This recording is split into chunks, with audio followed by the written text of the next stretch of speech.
April is Sexual Assault Awareness and Prevention Month, and our guest is the co-founder and CEO of the best safety jewelry and fashion accessories technology on the market. And from her own personal experience, she deeply understands how important it is for women to feel safe everywhere they glow. Oh boy, that's right. Stay tuned because it's Fab Female Founder Friday on the Startup Life Live Show. Let's glow, everyone. And let's dance too, okay?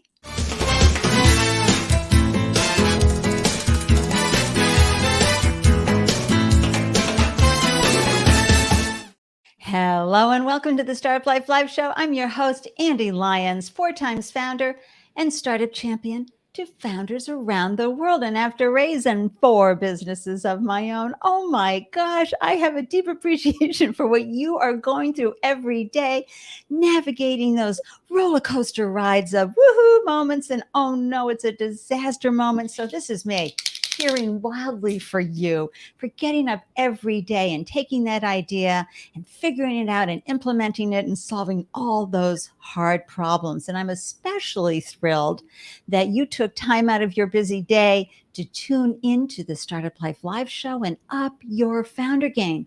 Because as you do better, your business, your startup will do better. And you know, there's no preparation for this role you're sitting in right now as founder of a startup. So getting the gems from delicious conversations with other founders will really, really help you.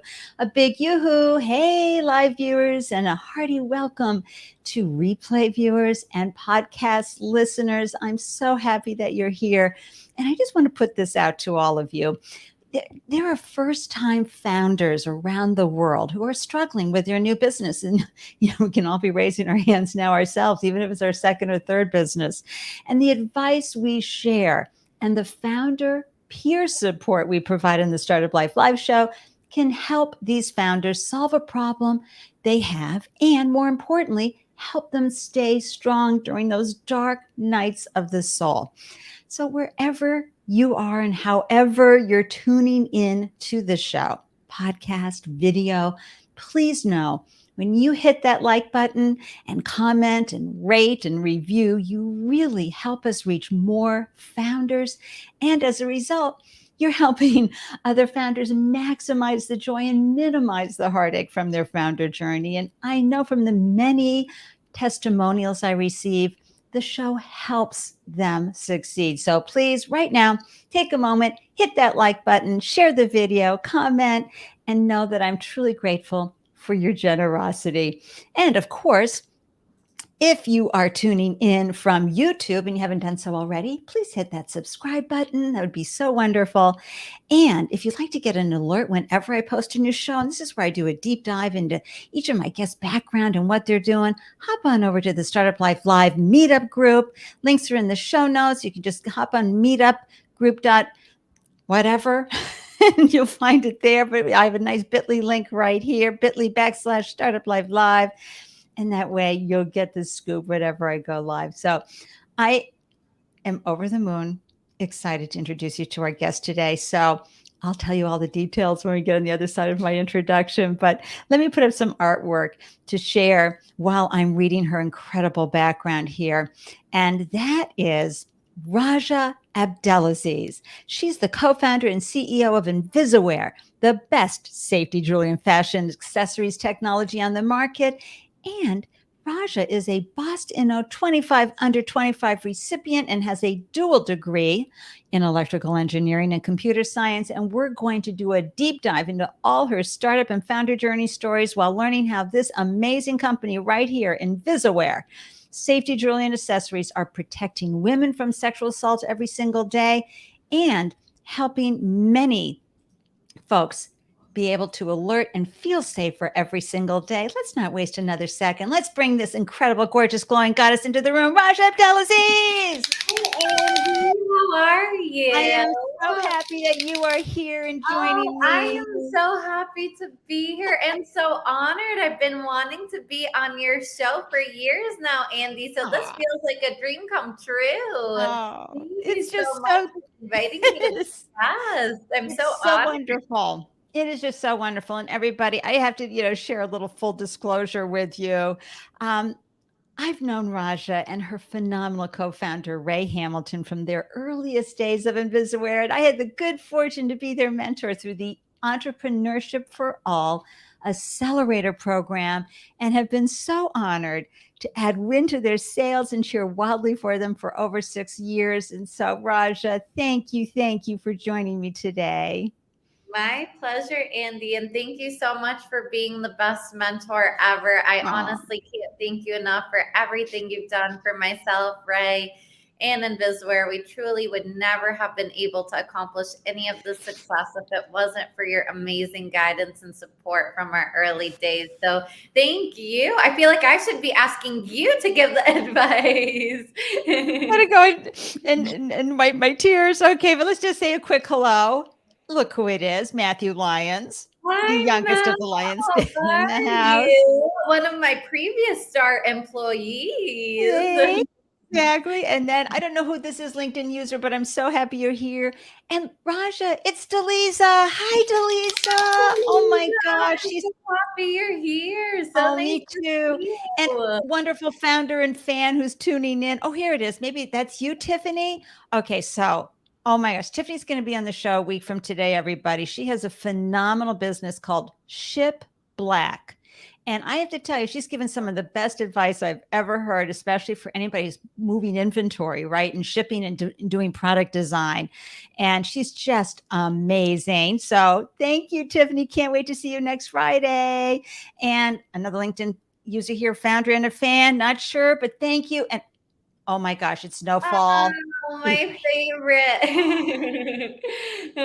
Oh, we love No Fall. Everybody, No Fall. You go follow him. Go connect with him. He's a phenomenal mentor. He's a founder himself, and he's, part of the invisaWear team, right, Raja? He's the best VP of engineering we've ever had. Such a great mentor and advisor and investor too. You glow, No Fall. We love you. And from Ottawa, Canada, one of our favorites, Brent Manuel. Those who listen to this show frequently know that Brent is always here to remind us that disability matters.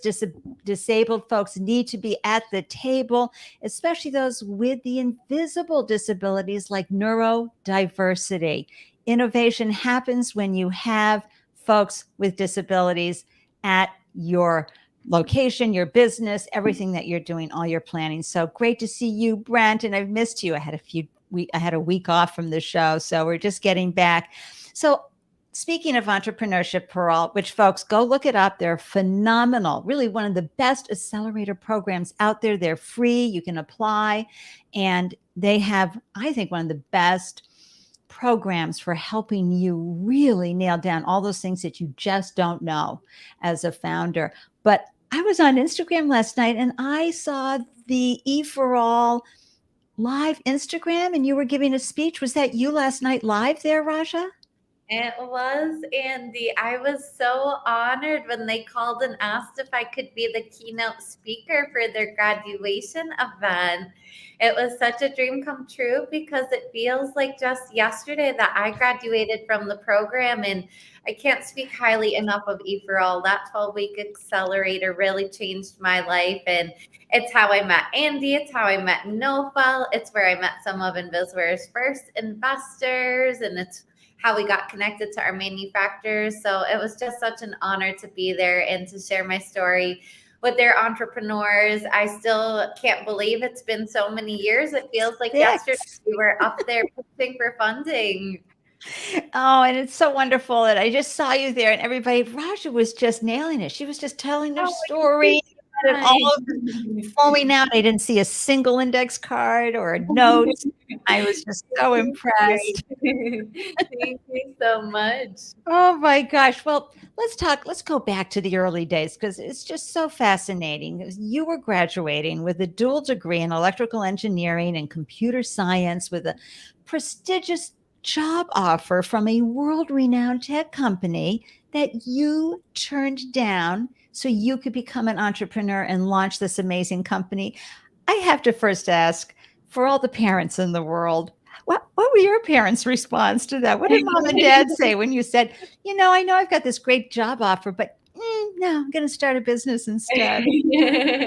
I honestly thought my mom and dad were going to disown me at one point, Andy. It's not every day your child gets a job opportunity with one of the top tech companies. So to think that they're going to decline that job to eat ramen noodles in hopes that someone will invest in their startup sounded crazy. They thought I was out of my mind. I'll never forget, I came home to an intervention one night where my mom said if I declined the opportunity with Google, I'd be making the biggest mistake of my life. And to me, those words really hurt, Andy, because one of the reasons I started invisaWear was because I had a personal experience where I was followed by a group of men while walking back to my car. It was by far one of the scariest experiences. And thankfully, I wasn't hurt that night. But in that moment, I realized how important it is to protect yourself and your loved ones. And I wanted a way for women to be able to stay safe discreetly. Nothing like invisaWear existed. So I was just so confident that I needed to do something to help women all over the world stay safer. And it was a no-brainer to me. I wasn't just going to take a really high-paying salary and move on with my life, doing nothing about the fact that 1 in 5 women is sexually assaulted at some point in their lifetime. I just couldn't do it. I'll never forget discussing this with my co-founder, Ray. Tears were streaming down my eyes. I said, everyone thinks you and I have lost our mind. Everyone's saying 9 out of 10 startups fail and never make it to market. My mom's saying I'm going to be making the biggest mistake of my life to decline Google. What do you think I should do? And Ray is just one of the most incredible people I've ever met. I honestly can't speak highly enough of him. He looks at me and he says, it doesn't matter what your mom thinks. It doesn't matter what I think. It matters what you think and how you want to live your life. Do you want to take the job with Google? Because if you do, I'll continue to support you. And I'm sure you'll be a super successful software engineer there. Or do you want to take this huge risk in hopes that one day we might be able to save even one person's life? And the answer was clear to me, Andy. I didn't even have to think about it. I just wanted to know that I was making a difference. And my biggest hope was that we would help protect one person and prevent one sexual assault from being successful. And now we have over 70,000 women that rely on us for their safety. And it's almost every day we're hearing a new story about someone who purchased our product following an incident similar to the one I had. And we hear about people whose lives we've saved all the time, and there's no better feeling in the world. I'm so glad I declined that job opportunity, and I'm just so happy that invisaWear has become as successful as it is today. So the morale is believe in yourself. Everyone's going to think you're crazy, but it doesn't matter what they think. It matters what you want to do. Well, we're going to stitch that on a pillow, everybody. Believe in yourself, but also taking in, I call Ray Sir Ray because his name is Ray Hamilton. I'm thinking but taking what Ray said as well, everyone, which is it doesn't matter what everybody else thinks. It's what you think. It's what you want. It's what you're feeling called to do. And you know how I feel about entrepreneurship. You always win when you launch a business, no matter what happens. You're going to start another one if it doesn't work out, or you're going to take these incredible skills and transfer them to another gig. Gosh, thank you for sharing that wonderful story. And also, I have a deep appreciation for all the parents out there who want what's best and easiest for their child. But really, I'm so grateful that you had the courage to say, nope, this is what I'm going to do, and focus on figuring that out. And sometimes adversity happens in our life, folks, in order for us to go and achieve something really, really great. It's that Napoleon Hill quote, within each adverse moment, there's a golden seed of opportunity. And that's what you did. And that's what you took, Raj. I'm so proud of you too. Had you had any entrepreneurial role models in your life, or this was just, everybody? Talk a little bit about that, because some folks were hustling product in 3rd grade. Others, had role models that they saw and they thought, oh, it's not a big deal to be an entrepreneur. What experience or exposure or role models had you had? Andy, it's a funny story. I joke that invisaWear isn't my first business, although it is officially my first business. But I joke that it should have been my fifth or sixth business because I've always had an entrepreneurial bug ever since I was a little kid. I remember being 5 or 6 years old, telling my dad, Dad, you know what? I have a great idea. We should make lemonade and sit at the end of the driveway on a table and sell it for $1. Think of how many dollars we can make. We could probably make even $10. At the time, $10 felt like a million when you're 5 years old. The amount of candy you can buy with $10. Um, I remember my dad saying, Raja, nobody drives through our neighborhood. We're not going to make any money selling lemonade. So never went through with the lemonade stand. Fast forward a few years later, my dad says he needs help mowing the lawn. I mow the lawn for him. He ends up giving me $20 since I mowed the lawn, and I get this light bulb in my brain. I said, oh my goodness, $20 for mowing a lawn. Wow, this is amazing. If I print out some flyers and hand them out to all the neighbors, I could be mowing 10 lawns in a weekend. That's $200. Jackpot. I even went out, Andy. I made brochures. I made flyers. I printed them at our house printer. And my dad said, Raja, I don't think it's very safe for a young girl to be walking up to neighbors' houses asking to mow their lawns. So needless to say, Andy, I never started my landscaping company. I tell my dad all the time I might have been retired if I had started that company by now. Oh, that's so funny. These are some of the great stories, though, right? Oh, Yeah, it's so adorable to think even at a young age I was coming up with business ideas. and actually implementing. Yeah, now I actually get to implement them, and I hope invisaWear isn't my last business. I hope to start multiple companies over my lifetime. One of my dreams is actually to start an ice cream shop. I was 16 years old. I was actually a manager at a local Dairy Queen, and most people go to buy ice cream when they're in a great mood. So it was just such a rewarding feeling to be around so many happy people. So hopefully one day I get to live out that dream as well. Oh my gosh, Raja, that's so incredible. Thank Let's talk you. a little bit about your co-founder, Sir Ray Hamilton, because this is a struggle for a lot of folks that, sitting there going, who am I going to do this business with? Or coming together with a co-founder, and, it can be a little bumpy, and who's doing what, et cetera. But I've watched you two from the beginning. It's like this symbiotic relationship that is so compatible. You each have significant strengths that complement each other. Talk a little bit about how you met Ray and how the two of you work together as co-founders and keep that relationship strong and growing. Thank you so much, Andy. I'm honestly so lucky to have Ray in my life. And I feel like sitting next to the same person for 10 to 12 hours a day, every single day for 10 years could have been way worse. I can't imagine what my life would be like without Ray. He's still my best friend, and I have so much respect for him. And not once in the last decade has Ray ever made me sad, upset, or angry. We always communicate. I always tell people the number one rule to have a successful relationship with a co-founder is to constantly communicate and discuss your feelings on different business decisions. I met Ray actually in college before starting the company. We were really good friends. This is actually a funny story. So I was a woman engineer, and there aren't too many women in engineering, actually. So at the time, nobody ever believes me when I say this, but I was so shy and quiet. I didn't really have too many friends in the engineering lab. I had one friend, and someone decided to sit next to my friend. And I was like, oh no, who am I going to sit next to now? So I end up sitting next to a gentleman with brown hair, blue eyes, and I look at him and I immediately judged him. I was like, he looks quiet. We're probably never going to talk. Little did I know, I just sat next to my future business partner and best friend. But I was so quiet. Ray was so quiet. Neither one of us said a word to each other for about 2 or 3 weeks. And then a teaching assistant comes over. Ray asks him a very basic question. We were starting our engineering career, so we didn't really know much. Now I can understand why the teaching assistant laughed when Ray asked the question, but wasn't very nice.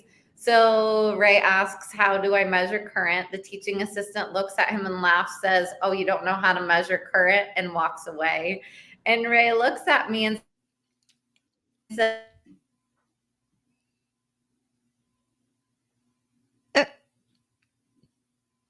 We have frozen. Anybody in the comment section want to let me know if, is it me who's frozen? Oh, there she's back. You're back, Raja. Say it no, again. So what happened? Ray said, asked the teaching assistant, do you know how to measure current?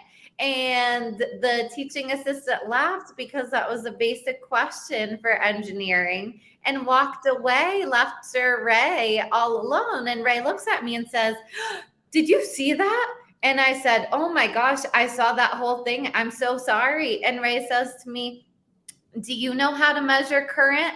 And I was like, no, I have no idea.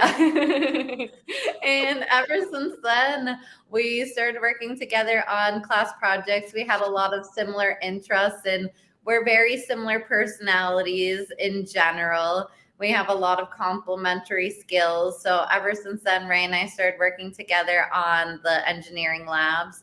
And then all our friends thought we were crazy, but most people were rushing to get out of the lab, and we're hoping to never do that same experiment again. Ray and I would actually go in on the weekends for fun to just redo the labs. We're like, do you want to make sure we understood this correctly? Do you want to get additional data points? So all our friends are like, have you lost your mind? You already finished the lab once and you're going in to do it a second time. What is wrong with you two? And it was just because we were really hard workers. We were very curious. I was actually president of the Society of Women Engineers chapter when I was in college, and I was also vice president of the Institute of Electrical and Electronics Engineers chapter. And it was really funny. I used to work a lot with Ray. We'd study together. We'd go get coffee or lunch together. And I thought to myself, okay, there's an opening for the secretary position at IEEE. Since Ray and I work together so well, maybe I can try and convince him that he should apply for that position. And I asked Ray after class, I was like, Ray, do you want to go get coffee with me at Starbucks? And Ray was like, yeah, sure, let's go get coffee. And I sit Ray down. I've got all these bullet points planned in my head. I'm like, okay, these are all the things. I'm going to tell him it looks good on his resume. I'm going to tell him it's good for professional development, networking. And I look at Ray and I say, Ray, so there's an opening for the secretary of IEEE. And as you know, I'm the vice president. I thought maybe you'd be a good fit for the secretary position. And I'm about to go into all my bullet points. And Ray goes, yeah, that's a great idea. I should apply. And I'm like, wait, what? You're not going to ask me all of the 20 reasons? I already prepared all the bullet points, Ray, as to why you'd be a great fit for this position. And Ray laughs. He says, well, it sounds like you want to tell me the bullet points that you prepared, but I will apply. I'm like, okay, just smile and nod. You're so sweet. I love that. And you both have such amazing friends. Yeah, and a hard worker. Yeah, and you both have a very strong work ethic. I always remember how you would say during our mentor sessions that you would be up at like 2 in the morning and working away, and you'd get an email like, who's sending me an email at 2 in the morning? And it would be Ray. Yes, that is probably one of the most important things in a co-founder relationship, Andy, is having similar work ethics.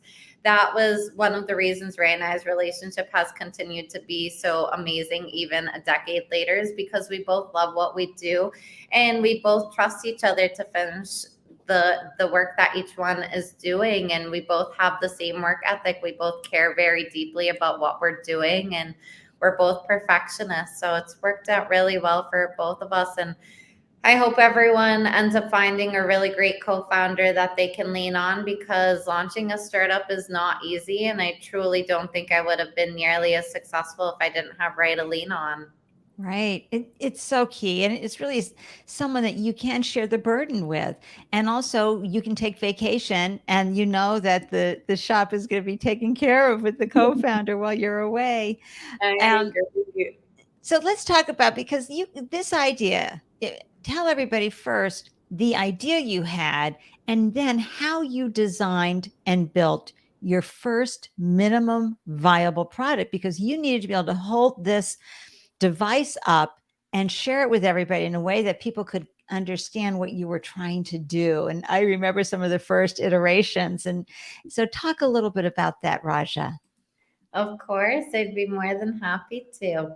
So the idea stemmed from, okay, there are no safety devices that are visually appealing. There needs to be something that looks like an everyday device, like a regular necklace. I'm actually wearing one of our devices right now, Ande.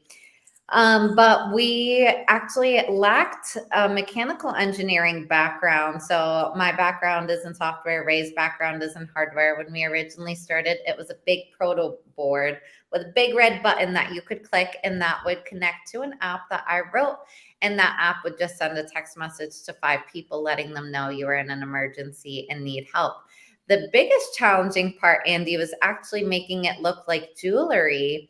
I'll never forget the person that actually made our first jewelry prototype was my brother, who was only 14 years old at the time. I loved invisaWear so much, and it was basically everything I talked about 24/7. So naturally at the dinner table, I was venting about how we don't know how to make this big board look like jewelry. And my wise 14-year-old says, well, Raja, let me think about this for a second.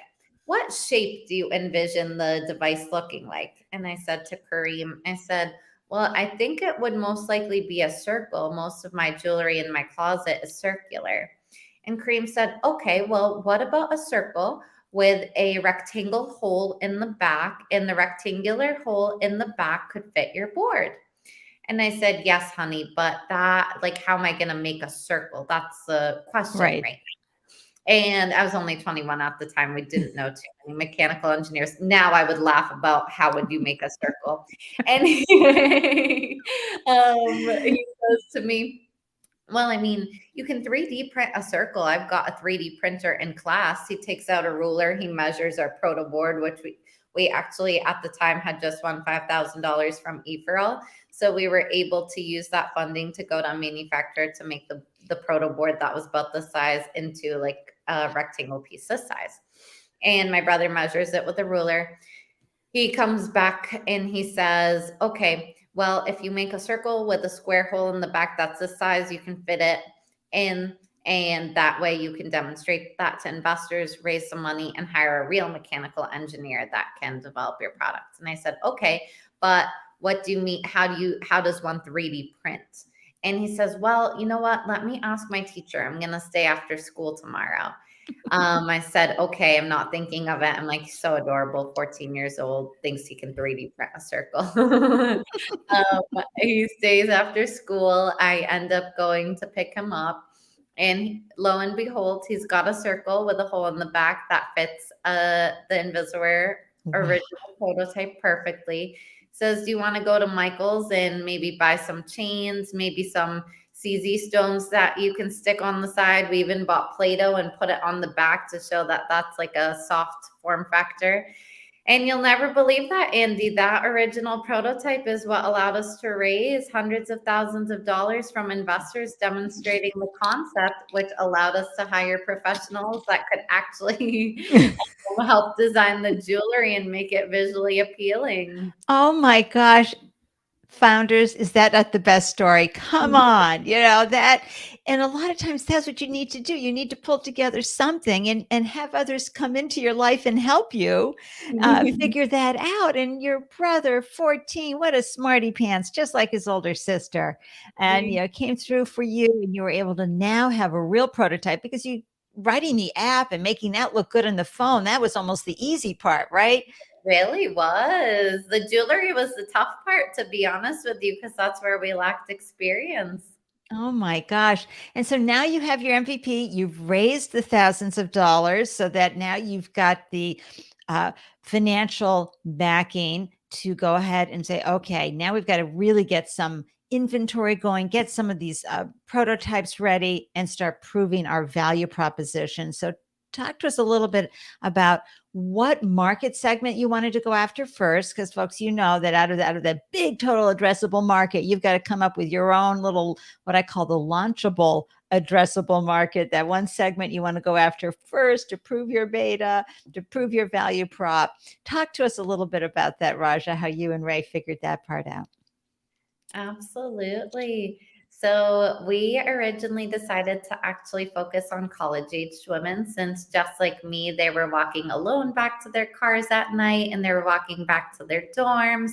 So it made a natural fit to focus on that segment first. The interesting part, Andy, is although the target market was the college students, the buyers are actually the parents because you can't put a price on the safety of someone you love. So the parents were the ones who were immediately buying the devices. Once we had actual working products and we were in the manufacturing stage, we decided to launch an Indiegogo campaign to allow people to pre order the product at a discount. That ended up giving us a lot of visibility. We ended up meeting our goal for our Indiegogo campaign in under 1 week and ended up doing over 200% of our goal. Ray and I really wanted to ensure that we launched on time and met the timeline that we provided customers. So we worked around the clock to make sure that first batch went out.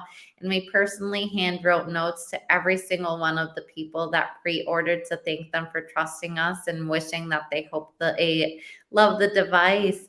And so that was so exciting, but people were so happy to receive those handwritten notes, and they were even happier that they got the product on time, that it just caused a storm of happy customers to post about us on social media. We even had our own customers reaching out to news outlets locally saying that the local press had to cover this. So honestly, attribute a ton of our success to our happy customers. And I can't thank every single person that's ever posted about us and shared the product online, because till this date, word of mouth is the biggest way people hear about us. That's tremendous. I love that story, and I love that advice and insights that you just shared, which is, using folks.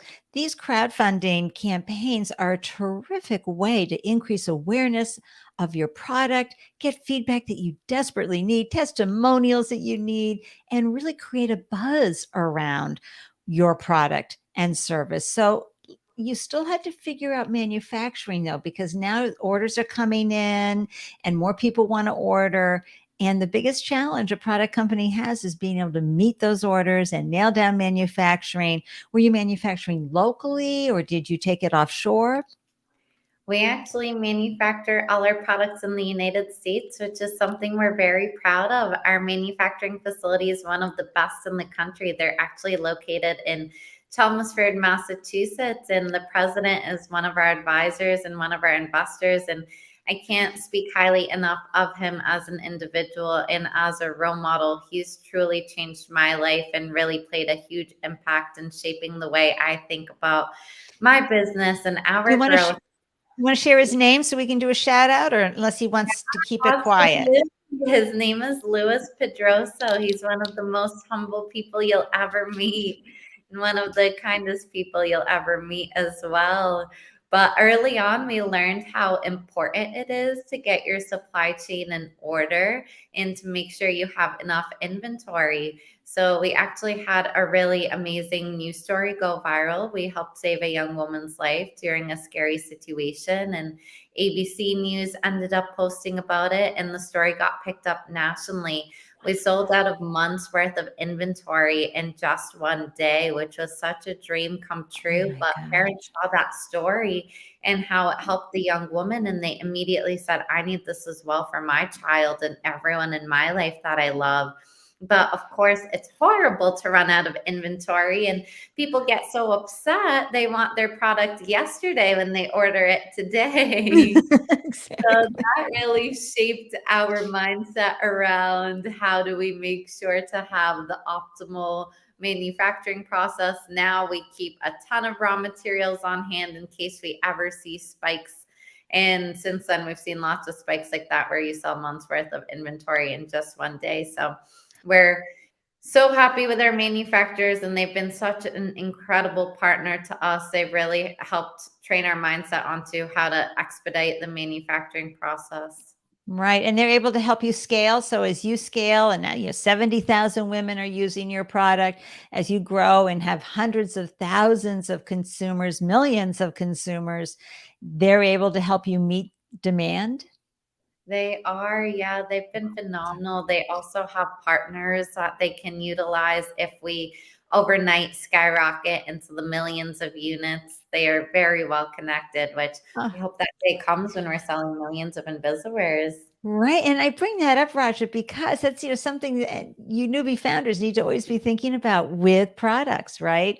And I mentioned Tiffany with Ship Black, who's going to be on the show on Friday, April 21st.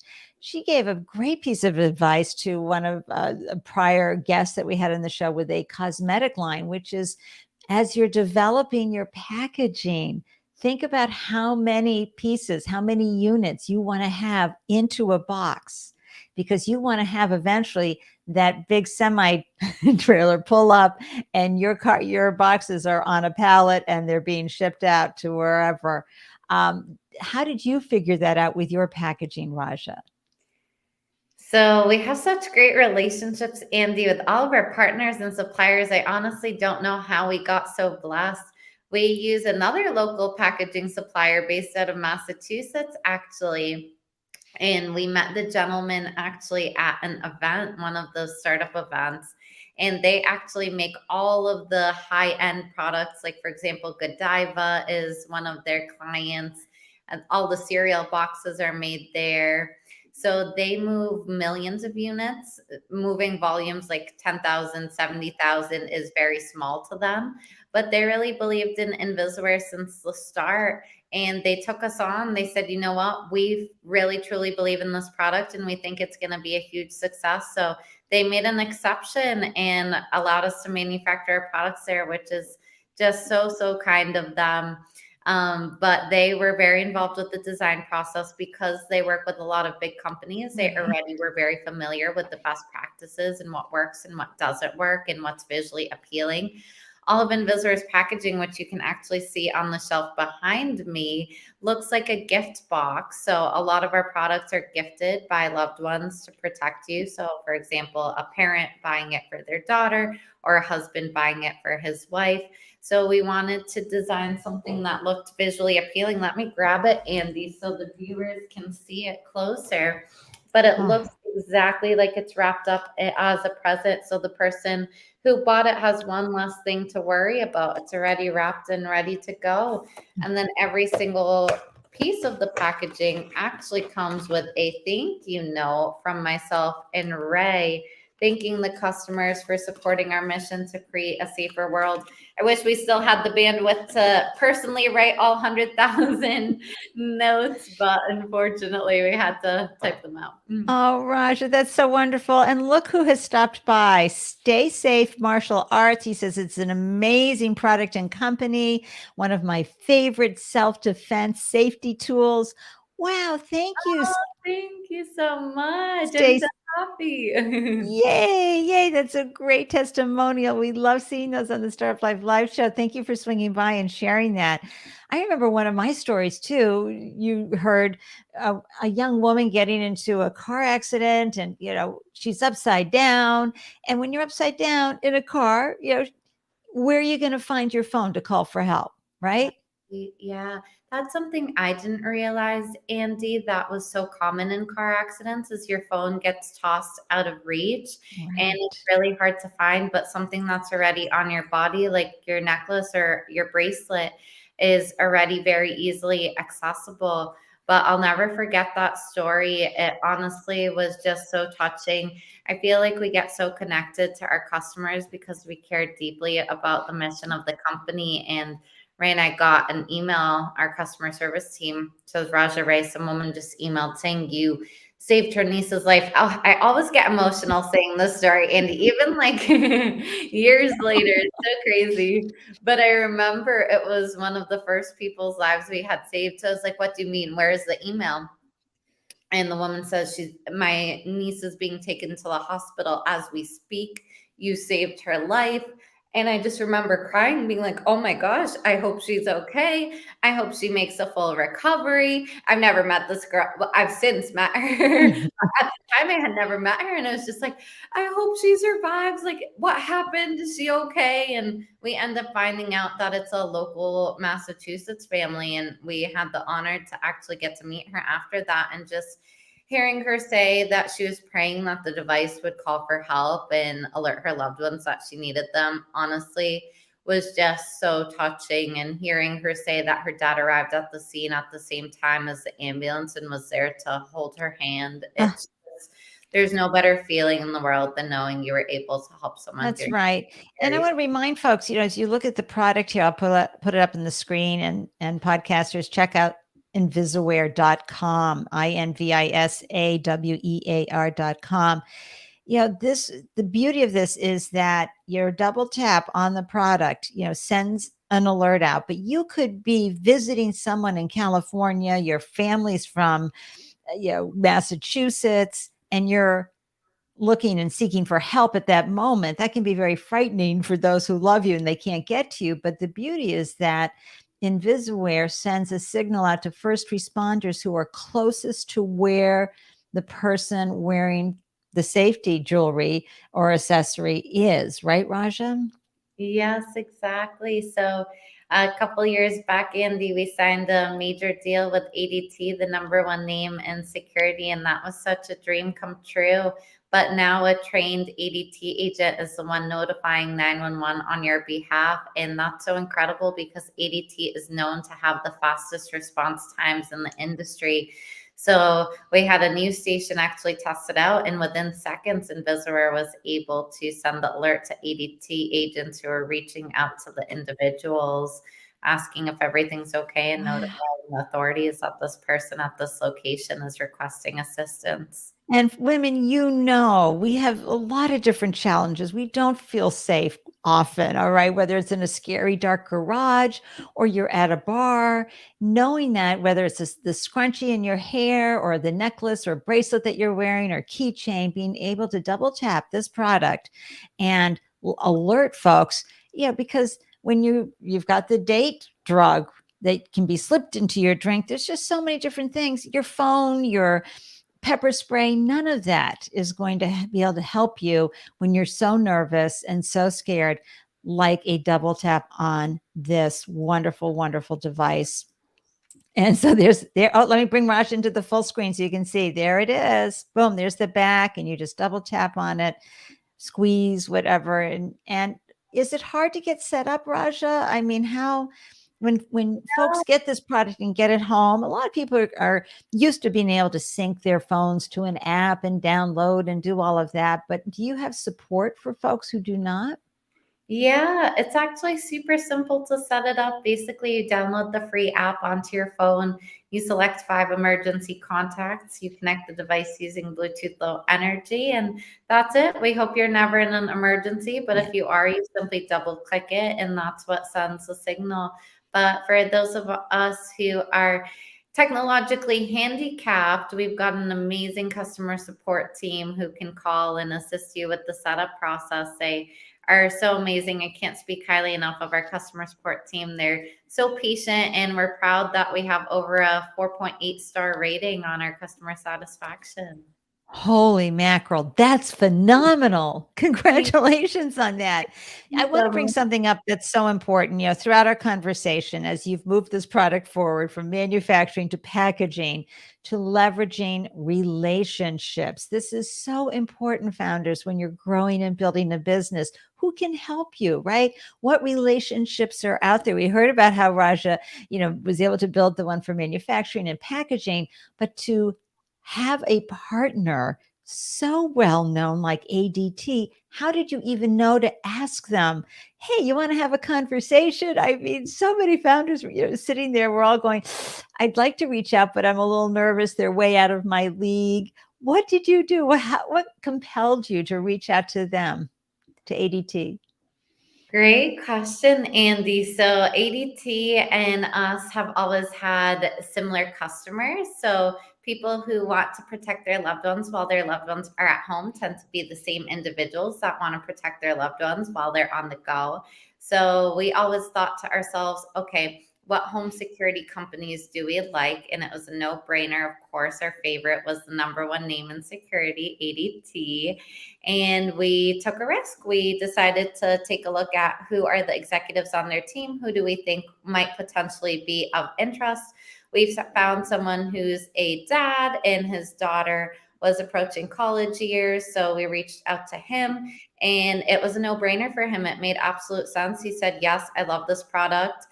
We want to work with you guys. He says, a week from now, can I get you on a call with a bunch of our executives to hear your story about why you started the company and how we can work together? And within a couple short months, we had a deal with ADT signed. And that's just been so incredible. I can't speak highly enough of them as a company. They worked with us to implement a lot of additional features that allow consumers to be proactive about their safety because ADT cares about their customers and doesn't want to wait until the emergency happens. So we ended up implementing 3 amazing features that are just so helpful and can help you before an emergency occurs. One of them is live video streaming. So you can actually take out the invisaWear app at any point in time and share live video footage with a trained ADT agent who can stay with you on the line until you are safe. I actually just used this feature a couple of weeks ago. I was going to a cake decorating class with a friend and we decided to go to dinner. I couldn't find parking, ended up parking very far away, and it was dark out. It was like 7 or 8 p.m. Wasn't in the best area or an area that I was familiar with. It was just downtown Boston. So wasn't super unsafe, but the last time I thought I wasn't in an unsafe area, I ended up having to run for my life to my car as quickly as possible. So I didn't want to take any risks. I immediately took out the invisaWear app. I shared live video footage with the ADT agent, and it was just such an amazing experience. I told her that I just parked and that I had a long walk to the restaurant and I just needed some comfort. The agent was so sweet. She was like, "Oh, I'm so glad you called. Absolutely. I'll stay with you on the line until you feel safe." She asked where I was going to dinner. She told me what street location I was on. She said if that anyone makes me uncomfortable on my walk, she could immediately notify 911 and that she's trained to intervene. She asked me what I was thinking of for dinner in terms of entrees. And then she went on to tell me that she loves her job and she loves helping women stay safe, which was just so touching. Oh She my had no idea that she was on the phone with the founder. So it was just so great to hear her authentic feedback. And when I got to my destination safely, she was like, I hope you have an amazing time with your friend. Enjoy your dinner. Have a great night. So great speaking with you. It was just a 10-star service. I'm just so thankful for ADT support. And as a user, I felt so comfortable. Well, I want to take a moment to, of course, thank you, ADT. Thank you, Raja and Ray, for reaching out to such a stellar partner.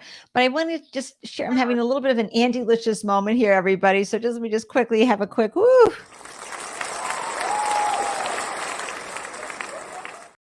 As founders, I just want to use that to amplify how important it is to, reach out to the high caliber folks in your life, whether they're a B2B opportunity or an advisor, or even an addition to your team.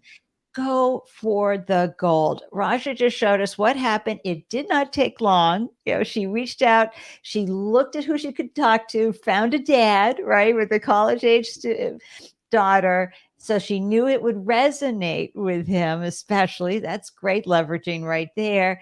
And then he invited her in to have the conversations. She and Ray were able to pitch their business, pitch their story, pitch their idea. And as she said, it became a no-brainer.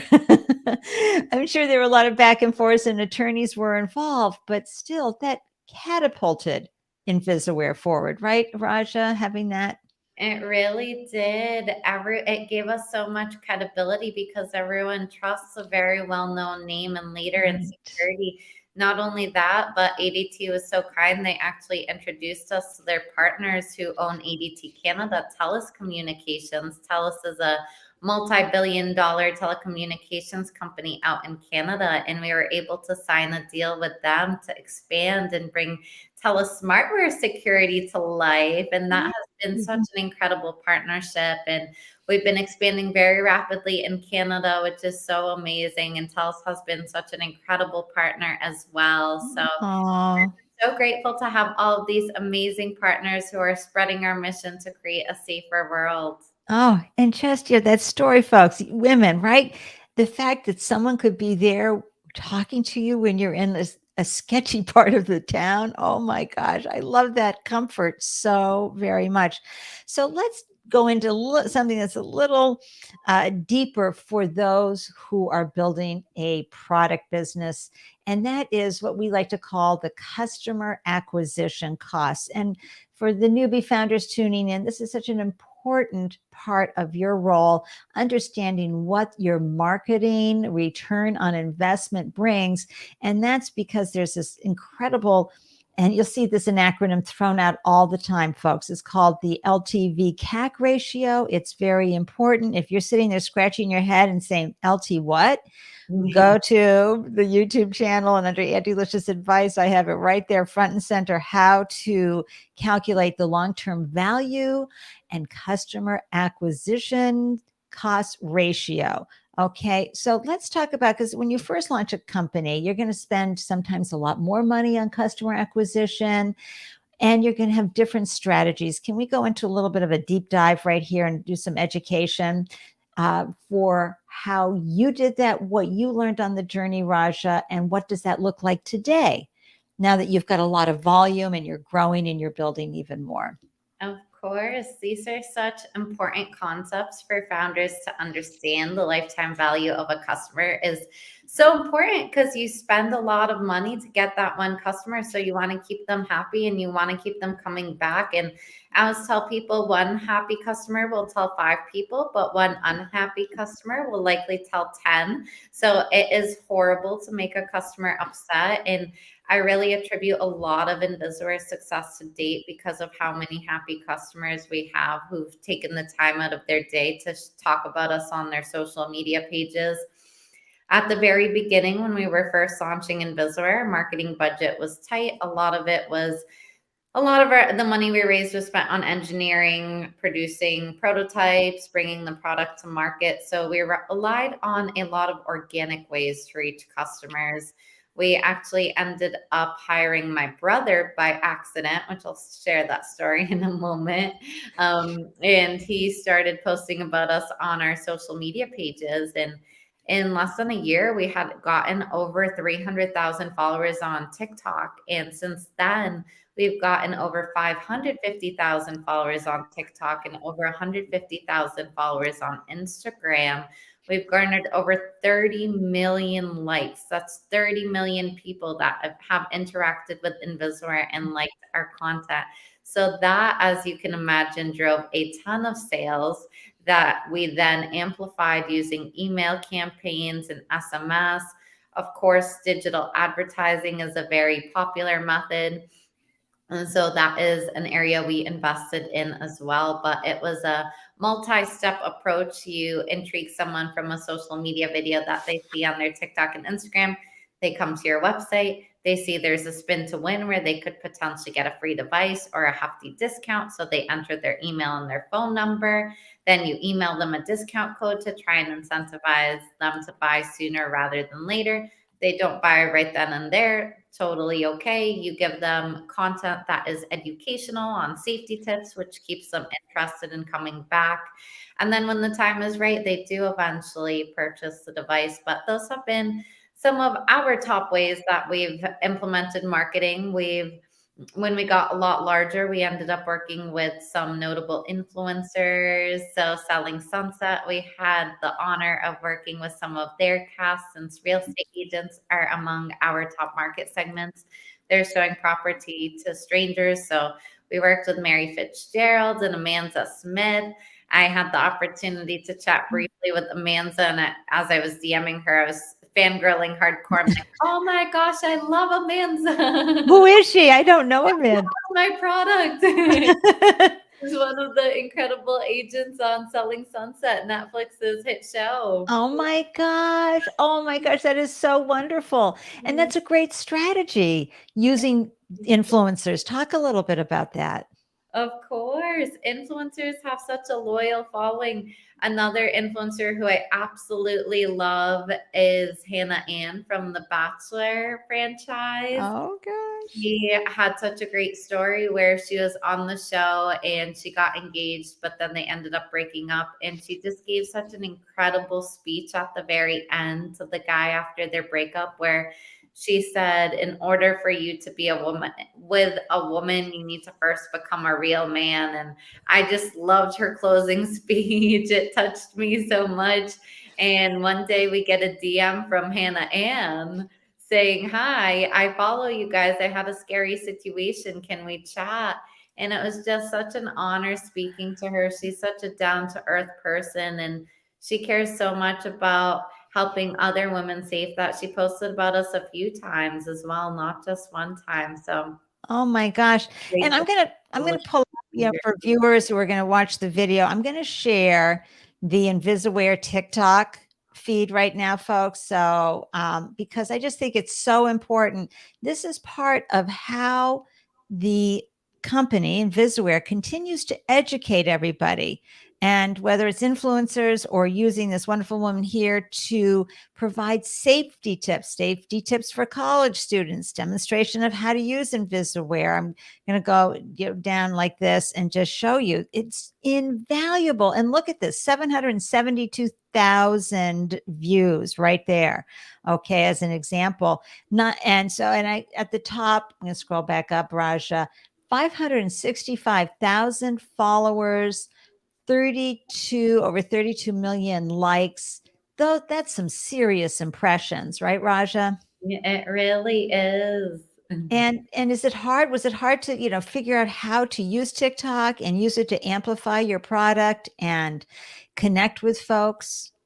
So this is a funny story is we were originally only on Instagram and Facebook, and my brother was telling us a couple years ago that TikTok was this up and coming platform, and I had never heard about it at the time, which is embarrassing to say with how popular it's become. Wait, I'm just going to, viewers and listeners, I mean, we've got how to escape from a zip tie, how, gym safety tips, parking lot safety tips, all of these incredible ways to remind you and show you how you can stay safe. This is really, really important. And it's valuable to your customers. Thank you so much. Exactly. So he ended up creating some value-based content, like the video you were just showing on how to escape if you were zip tied, and women resonated with it. People always want to understand educational content because Right. all of us have experienced scary situations and want to know some tips and tricks in case the situation escalates. Wow, it's just so incredible. I'm so proud. Folks, be sure to hop on TikTok and check out invisaWear because it really, I mean, and then I saw too that you had a cover for drinks at a bar. We do. Talk That's about that. my favorite product. It was created by two amazing entrepreneurs, Shira and Michael Bernard. They created a scrunchie that sits on your wrist but can be used to cover your drink to protect you from being roofied. And my brother actually had created a safety tip video on how to protect your drink from getting roofied, and he came across their product. So I absolutely loved it, having known a couple friends actually that had sadly been roofied. I was like, this is so important. We need to reach out to them. We need to distribute this product. And we ended up creating a co-branded one that sells really well. And when we do promotions and sales, a lot of times we even distribute the nightcaps for free because they're so important and are such a value add to our customers. Right. See, there you go. That value add to the customer, folks. It's so important. Let's touch on just a little bit about the fundraising because you are a powerful female co-founder and CEO of invisaWear with a phenomenal Sir Ray's CTO. He He is. is the CTO. So now you go in and you're pitching with your white male counterpart, your phenomenal co-founder, Sir Ray. We all know, those who watch the Start of Life live show, listen to the Start of Life live show, know that there's bias out there for female founders and they often turn to, yes, that's nice, you with the long, dark hair there, but tell me, Ray, how did you manage that? Because you've raised how much so far for invisaWear total in the 6 years? Great question. We've raised close to $3 million in equity financing, which is so exciting. And we're constantly raising more money. So ask me again, hopefully in 6 months, and that number may have gone up drastically. Oh my gosh. So if anybody's interested, reach out to Raja if you want to be an investor in invisaWear. So Raja, how did you handle the bias? And what advice do you have for other female founders who may have a male co-founder where it's often, the investors will turn to the man because they trust a good old white man? It's so tough, Andy. There's still so much gender bias. I'll never forget one of the first times we experienced this. It was in our early days. So I was only 21 years old, and we had an investor. And this one was actually a loan. So if the company didn't take off, Ray and I were both personally guaranteeing the loan that we would pay that funding back, which was a huge risk that we wanted to take because we were confident that we were going to develop the product. But anyhow, the investor, Ray, is sitting right next to me, probably right here. I'm right here. The investor's right in front of us. And the investor looks me dead in the eyes and says, "Do you understand that if this company doesn't take off, you would have to pay that money back to me?" And I said, "Yes, I understand." And the investor says, "Where are you going to get that money if the company doesn't take off? Is your daddy going to pay it?" As Ray and myself are sitting right next to each other. And I didn't handle the situation very well because I was so young at the time. So I kind of froze. I just said, "No, I have an engineering degree. So I can definitely pay the money back. I actually just declined a job opportunity with Google. So I'm sure if invisaWear doesn't take off, Google might be interested in still moving forward with my application. So that would give me the funds to pay you back for your investment." And what I should have said, Andy, was, "With all due respect, my 2 engineering degrees and job at a big tech company could easily pay you back. And it's very disrespectful of you to ask me this question and to say that my dad would do it. With all due respect, at this point in life, if my dad takes a loan, he might be able to come to me to help pay it."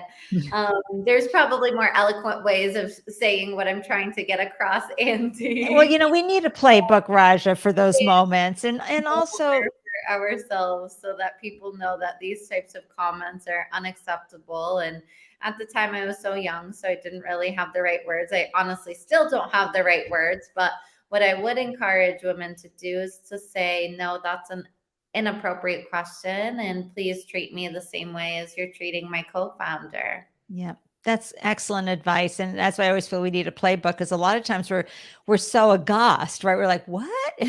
That we think about all the great responses after we leave the room. And that's why it's like, oh, let me open up my playbook so I respond properly to that incredible biased question. But also, you also, not only being a woman, but you were young. Investors often, happy to help the guy in the hoodie if he's 21, from the college dorm, no problem. But you as a woman, and being so young, and frankly, you still are young, 6 years later, there is a bias for youth, right? Female and young. Yes. We went through so much age discrimination as well. When we were originally raising funding, people would say things like, "Oh, you're a baby." I had one investor say, "You're a baby," 3 times to my face. "Andy, you're a baby. You could never develop this technology. You're just such a baby." And I said, "With all due respect, I actually just finished an internship working for Amazon where I was programming software that worked on wearable devices. So I've got direct experience developing technology similar to this one."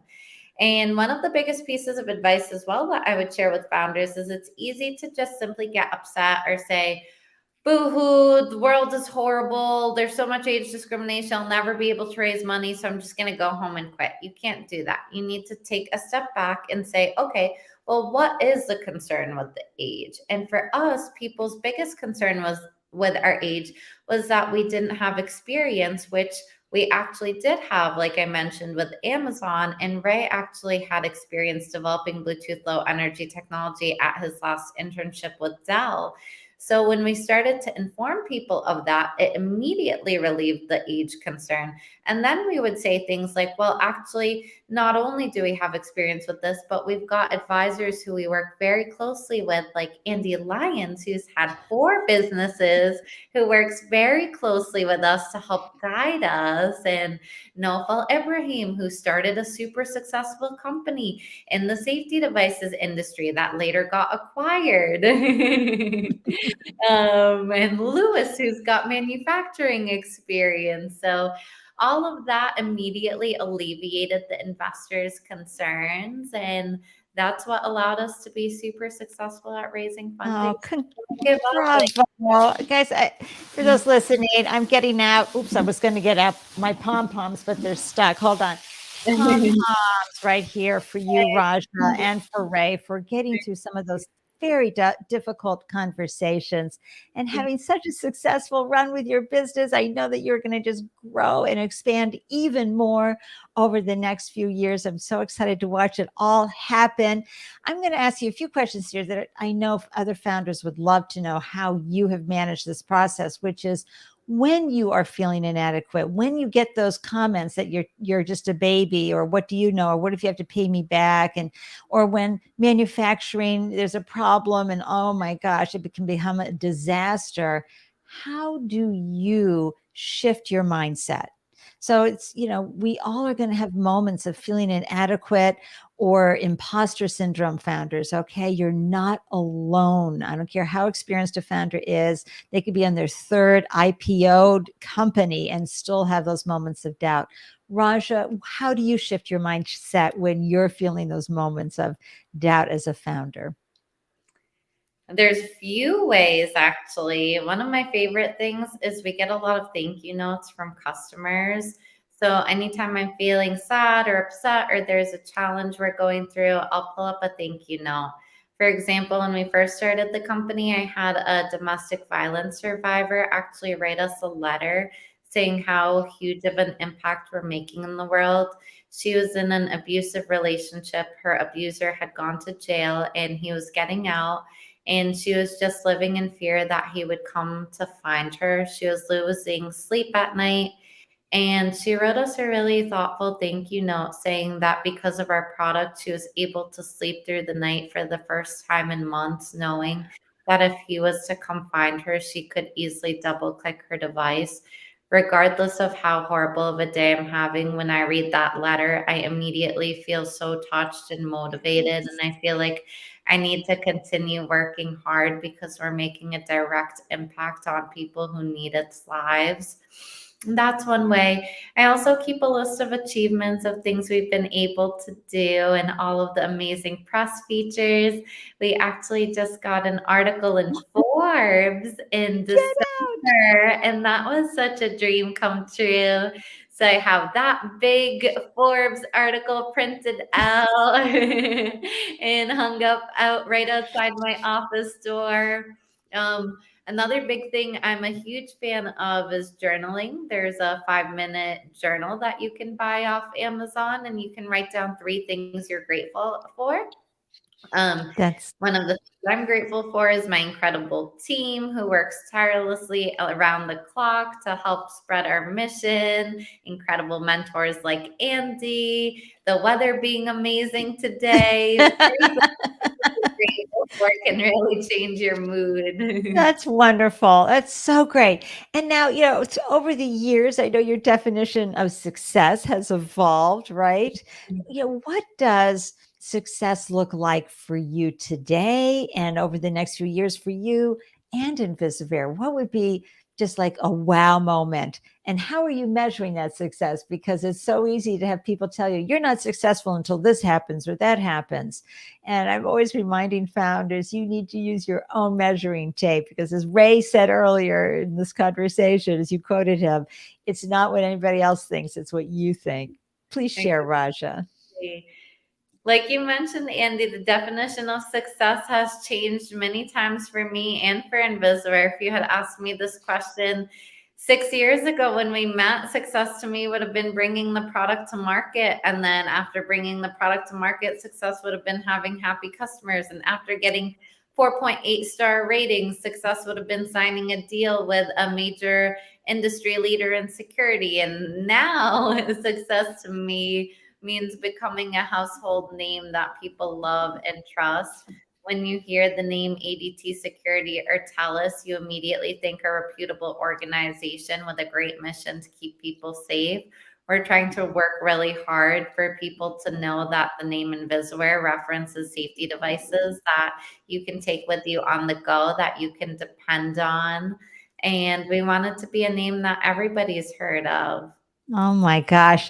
Outstanding, Rajia Abdelaziz. I am so grateful that you came on today to share your story. And I know we've gone long, but you just have so many wonderful stories to share, heartfelt stories from your journey and your leadership and your experience as the co-founder and CEO of this phenomenal company, invisaWear. What final thoughts would you like folks to take away with them, and be sure to do a call to action as well for your beautiful business? Thank you so much for having me on here, Andy. I was actually thinking a few years back when we met at the E4All event, you do a mentor selection, and there's like a small mentor matching, and afterwards you huddle with your team.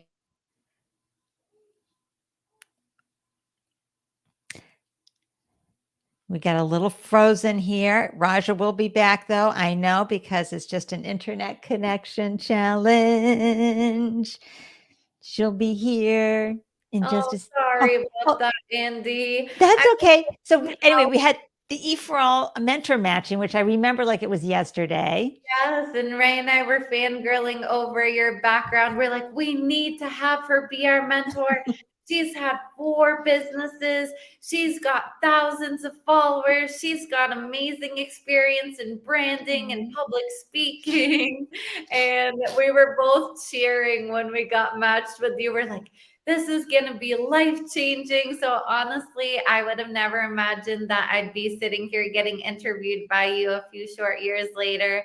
It's truly such an honor, and I can't thank you enough for being invisaWear and my biggest cheerleader, and for being the best mentor ever. My biggest advice to people listening would be to follow your dreams and to not listen to the naysayers. So many people told Ray and I we'd never make it to market, and not only did we make it to market, we've sold so many devices and have helped protect over 70,000 women. We've been featured on all these major news channels, including Good Morning America. Today named us one of the best gifts to give your kid.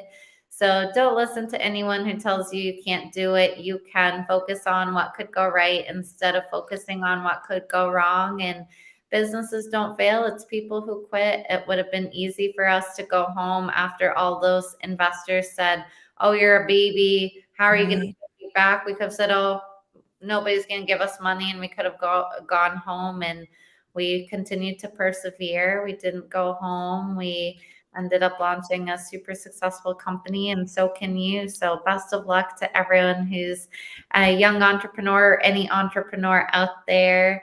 I can't wait to see your next post on too, Andy, next week. Tiffany. Oh, I know. Advice. So exciting. Rajia, thank you so much for joining me on the show. And viewers and listeners, seriously, it's all I've been able to do to not grab the whole tissue box and start boohooing. So proud, so proud. And I was just as excited when the match had us matched up. And I've been so honored and privileged to be your mentor along the years and add just a little bit more wind into those sails that you two have out. And I'm just so proud of you and Ray for doing such a phenomenal job with your beautiful company. I'm going to pop you in the green room, and I'm going to quickly wrap up the show. Don't go anywhere though, Rajia, because I want to be able to give you that nice big virtual hug.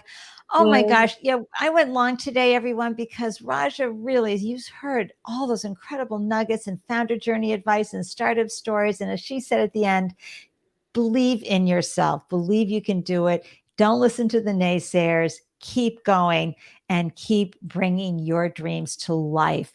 Even though it's a struggle and you got a lot of problems you got to figure out, you can do it, because as we say here in Boston, you're wicked smarter than you think, right?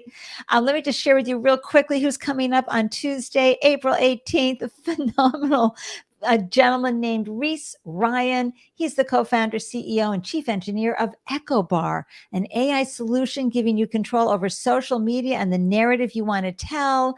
And EchoBar uses social listening to keep an eye on the conversation and lets you know if anything needs immediate attention. And they also have a web-based assessment platform letting you dig deep into the conversation and understand what is being said and how best to respond, because you can be having things happen that could really hit you hard, and you want to be prepared and protect your brand. Until next time, thank you so much for tuning in. I'm cheering wildly for you, and I'm blowing you kisses filled with appreciation from Boston. Mwah! Wishing you a delicious day everywhere you glow. Cheers, everyone.